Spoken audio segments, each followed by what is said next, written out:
Janasena party ఈరోజు ఎవరన్నా ప్రశ్నిస్తే సస్పెండ్ చేయటం ఎంతవరకు కరెక్టు అని వేముల అజయ్ గారిని బీకే ప్రశ్నిస్తుంది.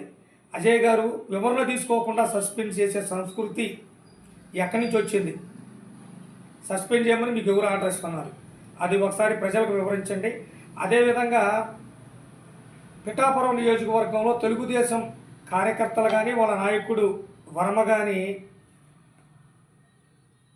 జనసేన అధ్యక్షుడు పవన్ కళ్యాణ్ గారిని టార్గెట్ చేసి అక్కడ పిఠాపురం నియోజకవర్గంలో అభివృద్ధి జరగట్లేదని గందరగోళం చేయాలని చూస్తే, మరి అలాంటి వర్మని పక్కన కూర్చోబెట్టుకున్న లోకేష్ గారిని చంద్రబాబు నాయుడు గారి దగ్గరికి వెళ్ళి ముందు వర్మ సస్పెండ్ చేయమని మీరు అడగలరా?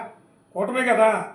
అదేవిధంగా మహాసేన్ రాజేష్ జనసేన పార్టీ అభ్యర్థులకు ఓట్లు వేయద్దు, ఓడించండి అని చెప్పని మాట్లాడిన మహాసేన్ రాజేష్ని తీసుకొచ్చి ఇవాళ అందలబెక్కించిన తెలుగుదేశం పార్టీ వాళ్ళని మీరు ప్రశ్నించగలరా?